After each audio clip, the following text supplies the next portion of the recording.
Making headlines this hour. Environment Minister says government has contracted projects to develop waste management centres in 109 islands. Government awards contracts to build mosques in a dozen islands, along with a centre for Holy Quran in another 2. National Carrier Maldivian announces the introduction of direct flights between Hanimadu and Bangalore, India.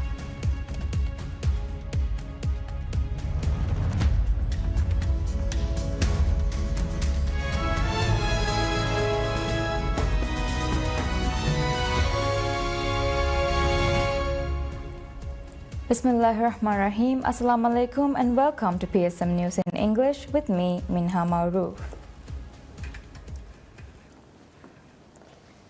Minister of Tourism and Environment Tariq Ibrahim says that the government has so far contracted the development of waste management centres on 109 islands as part of its efforts to tackle waste management challenges. He made this announcement during a ceremony to award contracts for facilities on 75 islands. Described as the administration's largest and most comprehensive program addressing waste-related issues in the outer islands, the government has said that the initiative marks a significant step in its broader agenda to establish sustainable and efficient waste management systems across the nation. Projects to develop waste management facilities on the 75 islands were entrusted to 3 state-owned enterprises: Maldives Transport and Contracting Company (MTCC), Road Development Corporation (RDC), and Fenaka Corporation. Speaking at the signing ceremony, Minister Ibrahim highlighted the profound impact of the directive issued by President Dr. Mohamed Moizu to ensure that all inhabited islands receive waste management centres customized to their unique needs. This phase of the program not only includes the construction of new facilities but also the renovation and upgrading of existing centres. According to the Environment Ministry, MTCC will oversee projects on 26 islands, RDC on 24 islands,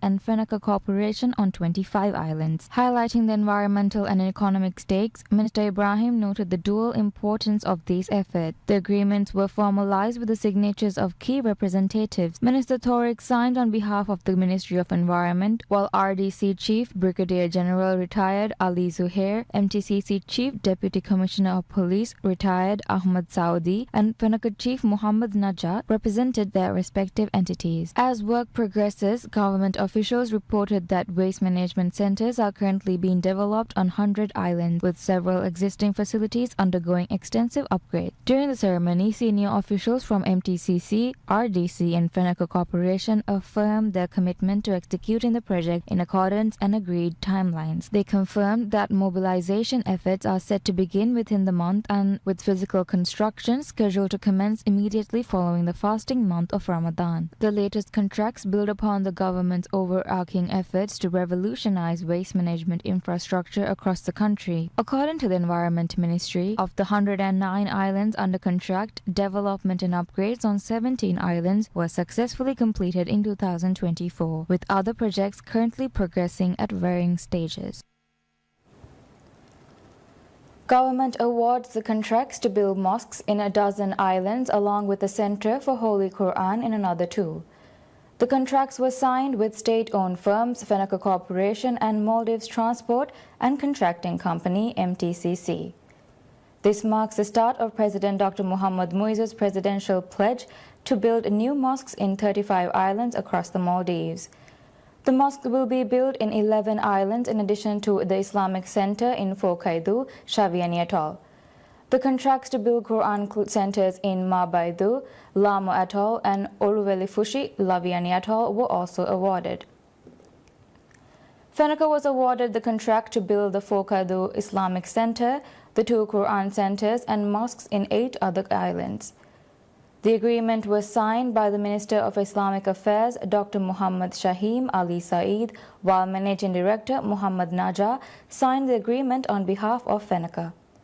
The contract to build 3 mosques was awarded to MTCC, which was being signed by its Managing Director Ahmad Saeed.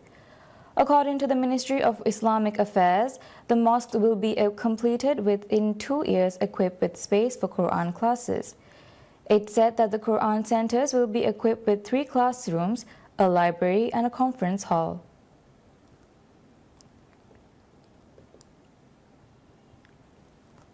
Minister of Islamic Affairs Dr. Muhammad Shaheen Ali Saeed expresses confidence that President Dr. Mohamed Muizzu's initiatives will bring about development and growth to the Maldives' Islamic sector.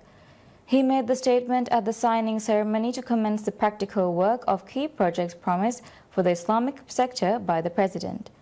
On March 15, the government signed contracts with state-owned firms Feneco Corporation Limited and Maldives Transport and Contracting Company MTCC, marking the start of President Dr. Mohamed Muizzu's presidential pledge to build new mosques in 35 islands across the Maldives. The mosques will be built in 11 islands in addition to the Islamic Center in Phokadu, Shaviani Atoll. The contracts to build Quran centers in Mabalidu, Lamo Atoll and Oluwelifushi, Laviani Atoll were also awarded on March 16th. Speaking at the ceremony, the Islamic minister said the president is implementing his policies based on the people's desires, following direct consultation with the people. The projects being launched are also similarly pursued projects, he stated. He expressed confidence that President Muizzu would undertake several projects in the Islamic sector which will be closely monitored by the President himself. The minister further said the completion of projects will see Quran classes established in mosques and air conditioners installed in the mosques, as well as the integration of solar panels. He said that the mosque design will be tailored to the Maldivian environment and will create areas that ensure comfort for worshippers.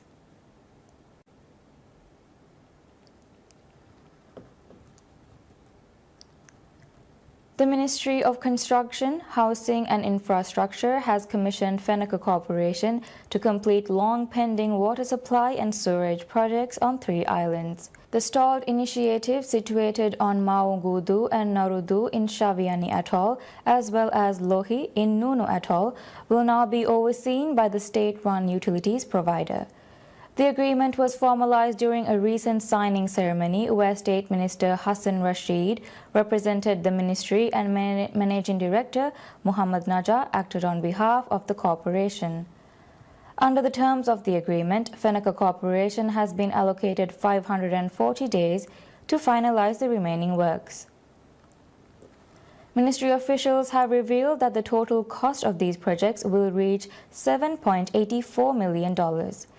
The expenses broken down by island include $3.2 million designated for Maungudu, $2.39 million designated for Narudu, and $2.45 million for Lohi.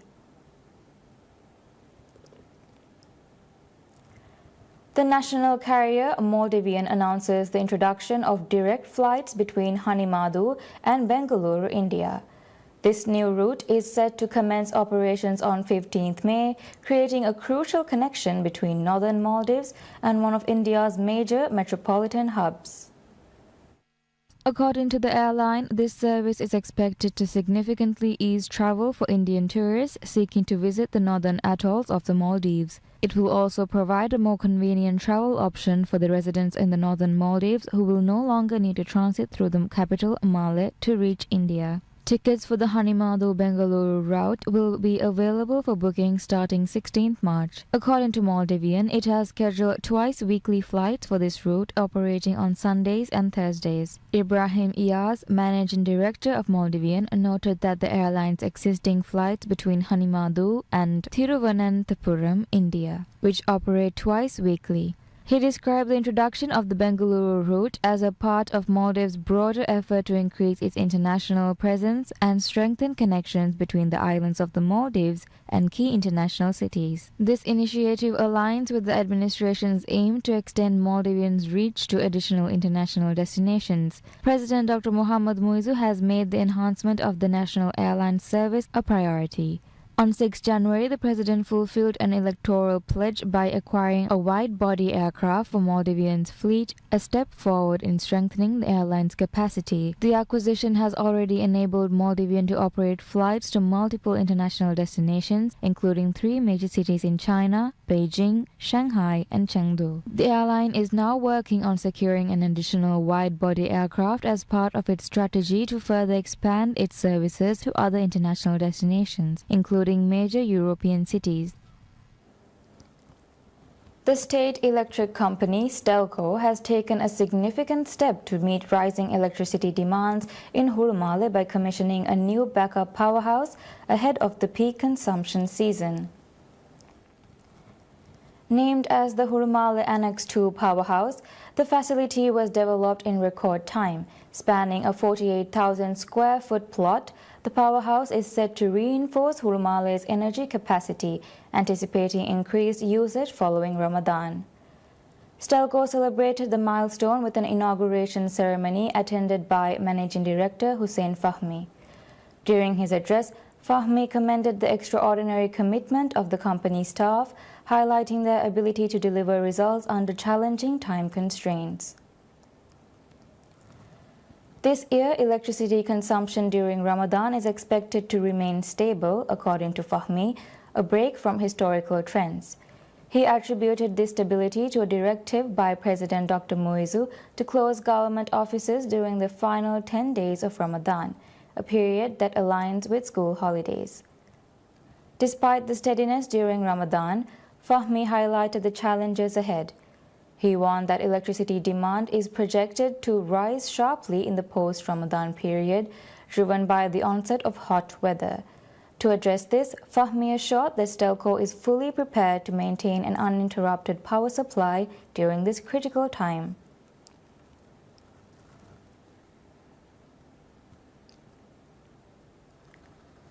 Two Dornier Tu-28 aircraft from the era of Air Maldives has been submerged in Picnic Island, Kudagiri's lagoon to create a historic dive site, Kudagiri Dunia Wreck. The site was developed as a collaboration between Maldives Marketing and Public Relations Corporation Limited MMPRC, Housing Development Corporation Limited HDC, and Maldives Transport and Contracting Company MTCC. Under the government's efforts to promote tourism in the Maldives. The submerged aircraft was once part of the Air Maldives, the Maldives' first national airline and flag carrier, which ceased operations in 2000.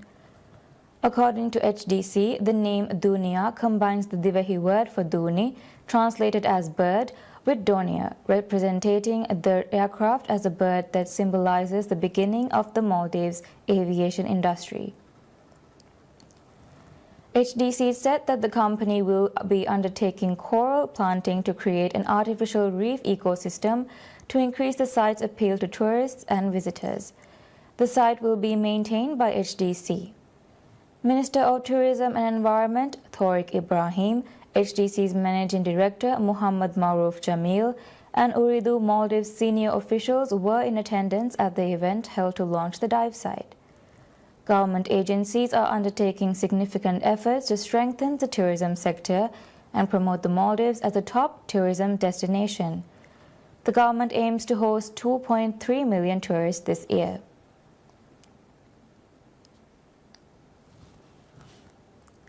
State Trading Organization STO announces that the company has completed the sourcing of essential medicine. The government has recognized that the expenditures on pharmaceuticals constitute one of the largest and most wasteful costs within the healthcare system. The National Insurance System, managed by Arsan the Company Limited, reports that over half of its expenses are related to the importation of medicines, a figure that continues to rise annually. In response, President Dr. Muhammad Muizu has mandated measures to prevent the sale of imported medicines at exorbitant profits. The government has also tasked SDO, the largest wholesaler of pharmaceuticals in the country, to expand its supply to all prescription drugs on the national list of essential medicines. SDO said that the sourcing of most medicine on the list has now been completed, and efforts are now underway to supply medicines throughout the country.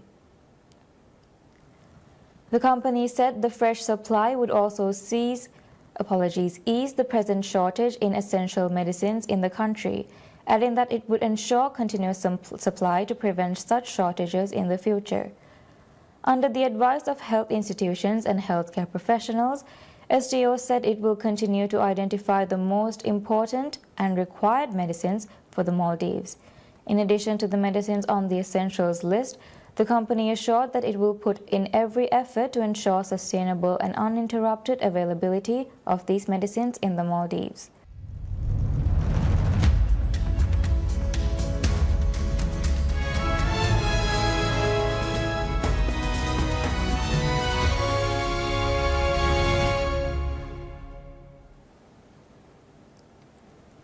German carmaker BMW says it expected tariffs to cost it €1 billion this year, while European officials warned the U.S. economy would be the biggest loser if President Donald Trump pursues an idiotic trade war. BMW is directly in the firing line of the escalating trade spat between Washington and the European Union. U.S. President Trump has increased tariffs on U.S. steel and aluminum imports and imposed a 25% duty on some vehicles from Mexico, including BMWs, and threatened more tariffs on the EU, which he has called hostile and abusive. The EU has vowed to retaliate while calling for dialogue. BMW's chief executive Oliver Zipse, meanwhile, said the company expected a €1 billion hit to its 2025 earnings from the newly imposed U.S. tariffs and EU duties on its China-made electric vehicles. In the United States, 1 out of every 2 vehicles from our plant in Spartanburg, South Carolina, is exported. Last year, we achieved an export value of over $10 billion. This once again makes the BMW Group the largest automotive exporter in the United States by value.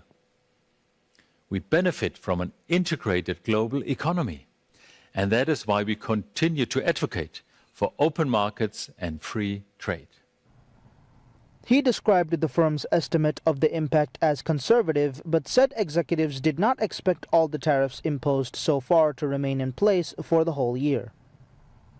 BMW, one of Europe's biggest car makers, reported a 37% drop in its profits for last year.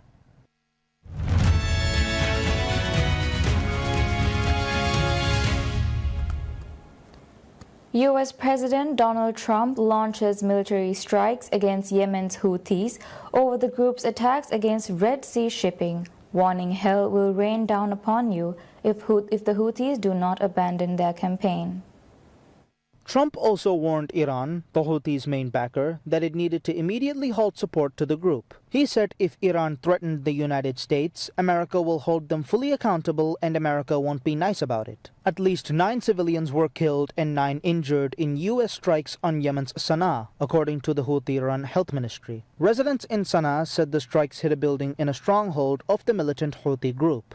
The Houthis launched more than 100 attacks targeting shipping from November 2023, saying they were in solidarity with Palestinians over Israel's war with Hamas in Gaza. The attack marks the first strikes to hit Yemen since the Gaza ceasefire deal took effect in January. The unfolding strikes represent the biggest U.S. military operation in the Middle East since Trump took office in January, and came as the United States ramps up sanctions pressure on Tehran while trying to bring it to the negotiation table over its nuclear program. The commander of Iran's Revolutionary Guards promises a firm, crushing and devastating response to any threat at a ceremony in the northwest of the country. Speaking at a ceremony in Tabriz, General Hosseini Salami also warned Iran's enemies would repeat past mistakes and be defeated, referring to Lebanon, Gaza, Yemen, Iraq, and Afghanistan. The audience chanted and raised their fists in response to the speech by Salami. U.S. President Donald Trump launched military strikes against Yemen's Houthis on Saturday over the group's attacks against Red Sea shipping, warning hell will rain down upon you if the Houthis do not abandon their campaign. Trump also warned Iran, the Houthis' main backer, that it needed to immediately halt support to the group. He said that if Iran threatened the United States, America will hold them fully accountable and the country won't be nice about it. At least 9 civilians were killed and 9 injured in U.S. strikes on Yemen's Sana'a, according to the Houthi-run health ministry. In February, Trump restored his maximum pressure campaign on Iran that includes efforts to drive its oil exports down to zero in order to stop it from obtaining a nuclear weapon. In 2015, Iran agreed to curb its nuclear program in exchange for the lifting of international sanctions in a deal with the U.S., Russia, China, Britain, France, and Germany. But in 2018, Donald Trump, a year into his first term as U.S. president, pulled out of the pact.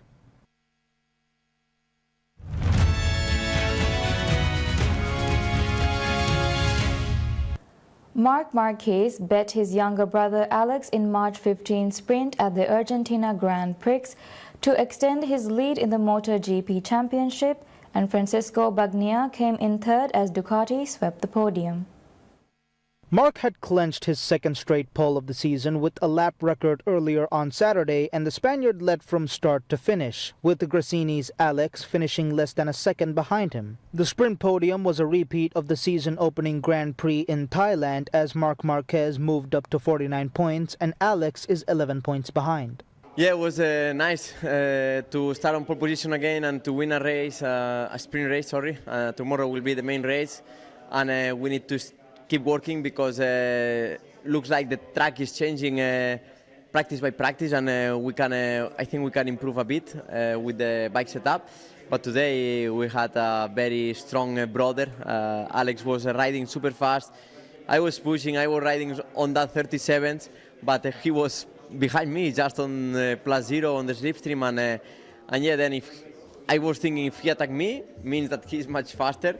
But yeah, when remain 4 laps, I tried to put an extra step there with the used tire, and I was able to be fast and then manage the distance in the last 2 laps. Johan Zarco had done well to put a Honda bike on the front row for the first time since 2023, but the Frenchman made a poor start and fell behind, eventually finishing 4th. In the Moto2, Liqui Dynavolt Intact's Manuel Gonzalez had the fastest lap in qualifying to take pole position, while MTA's Matteo Bertelle took pole in the Moto3.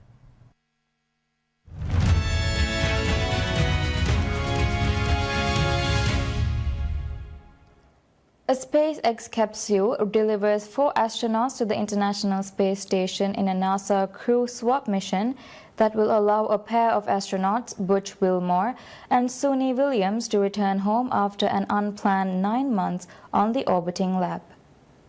About 29 hours since launching on March 14 from NASA's Kennedy Space Center in Florida, the Crew 10 astronauts' SpaceX Crew Dragon capsule docked to the ISS on March 16. Otherwise a crew rotation flight, the Crew 10 mission is a long-awaited first step to bring Wilmore and Williams back to Earth, part of a plan set by NASA last year that has been given greater urgency by President Donald Trump since he took office in January. Wilmore and Williams, both of whom are veteran NASA astronauts and retired U.S. Navy test pilots, have remained on the station after problems with Boeing's Starliner capsule forced NASA to bring it back empty.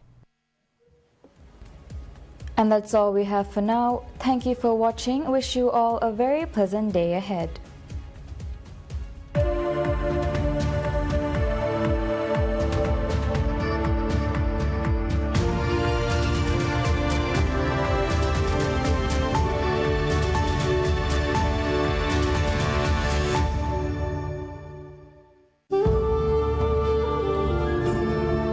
ಬರಕಾತೆರೆ ರಮಲಾನ್ ಮಹುಗೆ ಹೇ ಒದ್ಮಾತ ಹುನಿಯಾ TV ಬಲ್ಲವಾ ಲೋಬಿತ್ ರೈತುನಂ ಅರಿಸ್ಕುರಂ